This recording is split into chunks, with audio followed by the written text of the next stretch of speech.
Good morning, Art Foundations. It's Monday afternoon for me, Tuesday for you. Yesterday in class we took a look at Chapter 10 on proportion. And here's the book on proportion. And we talked about something called the golden mean. Remember, the golden mean is that measurement of 1 to 1.6. We looked at the human body and how we can divide that into the golden mean. From the top of my head to my belly button is the 1. From my belly button to the bottom of my feet is the 1.6. Today what I want you to do is take a look in the textbook at page 260. So we're going to be on page 260, and we're looking at scale. And you'll see some examples of hierarchical scale. And then with this Claus-Oldenburg sculpture of a clothespin, we're talking about the actual scale of the artwork. It's huge. It's 8 times taller than you, so 8 times 6 feet. Well, 5'9" for me, but it doesn't change sizes. I don't either. We're also going to take a look at drawing the human proportion, and we'll talk a little bit about more when I come back on Wednesday. And you can see the image of Wilt Chamberlain and Willie Schumacher proportionately. They're each about 7.5 to 8 heads tall, and that's what this illustration talks about. On page 263, we have this painting by the artist Giotto, and one of the things I want you to look at is, well, what's wrong with the proportion? The picture of the Virgin Mary's proportion is correct. Her head is proportionate to the body, but the portrait of baby Jesus, his little tiny head, is not proportionate to his body. He is in adult proportion. We've also got heads and faces, which we're going to take a look at here. Heads and faces. Oh, this is an example of foreshortening. So if you look at my arm, oops, you can see how long my arm is, but when I twist it towards you, it fills a different space. You know that the arm is still as long as it is, but it deals in a different fashion. And then we have facial proportions, and we'll talk a little bit about that when we get back too. When I get back, you're already there. And so that's the section I want you guys to read over together as a class. So we're going to read from page 260, 261, 262, and 263, all the way through 264, 265, and 266. There are 5 questions at the end. You can read those over. What is scale?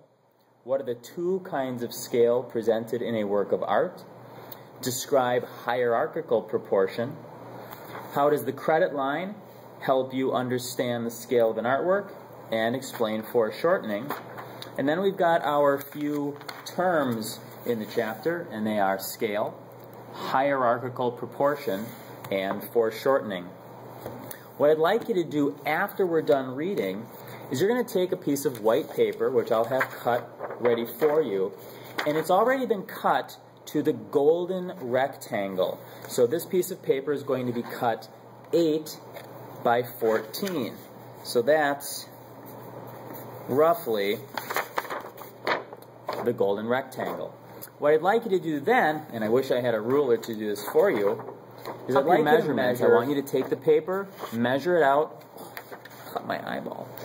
And then we'll do that. But first, write down your goals, which are coming up in just a second. Pause it, write your goals down, and then after that, we're going to come back and we'll have these measurements all up on another screen for you, and you can go from there.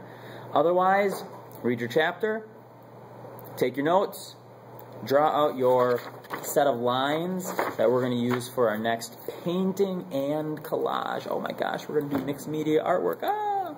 So that's that. Hope you guys, hope you're able to figure this out. It's math, I know, it's hard.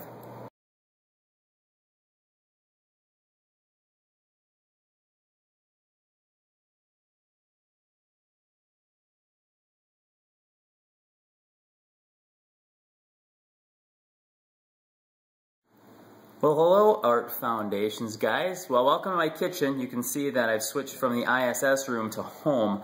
Try to figure this thing out for you. I had done some math earlier and it didn't quite work the way I was hoping for, but I think I've got things figured out better now. The golden rectangle is something that we have to keep doing some math to measure down. So what I've done is I've really simplified this process for you, and I've given you some measurements. So let me see if this camera will work the way I want it to. Can I switch the image picture? Oh, I can't. So what we've got here is, here we go. This is a finished golden rectangle. You can see that everything is about 1 to 1.6 in measurements. And some of you still don't understand that, and this will be there for you to look at. The measurements that I've got, and I'll put these up on the screen, it's 8 inches tall by 12.75 inches long. It's a little shorter than it's supposed to be, but we're going to make this do. Okay, so what we've got is a 8 tall by 12.5 inch wide piece of paper. The first measurement I've got is I'm going to measure from here to here and mark it at 8 inches, here to here and mark it at 8 inches, and draw my line down. Then I'm going to measure from here to here and here to here and mark at 5 inches, and draw that line across. Then I'm going to measure, this is complicated, I know, from here to here, here to here, I'm going to measure 3.125, or if you're looking on the ruler, 3 and an eighth. So 3 1/8 inch. Now, oh my gosh, from here down, I'm going to measure 1.75 here, draw my line across, oh gracious. From here to here 1 inch, from here to here 1 inch, draw my line. From here up 0.625. Oh my gosh, that is 5/8 of an inch. Up from here to here, 5/8 of an inch. And that is a pretty good basic understanding of the golden rectangle. If you guys can get through this for the rest of class, congratulations. So now that you've got that golden rectangle drawn out, hopefully, and figured out, we're going to do some abstract painting. The music video that I showed in the beginning gives you a little bit of understanding of what abstraction is. We're not going to paint on people or anything like that, but I really enjoyed the background painting, and I figured it was pretty cool to see abstraction and people singing and the like. So we're going to come back to that part of it on Wednesday when I'm back in the room. And then, unfortunately, Friday I'm going to be gone all day long, so you get me a little bit there too. So we'll talk to you guys later. Have a great day. Good luck with this. You can rewind me as many times as you need. I'll put the instructions in the, well, I already put the instructions in as you watched it, so you can rewind it as much as you want. Thanks, guys. Bye.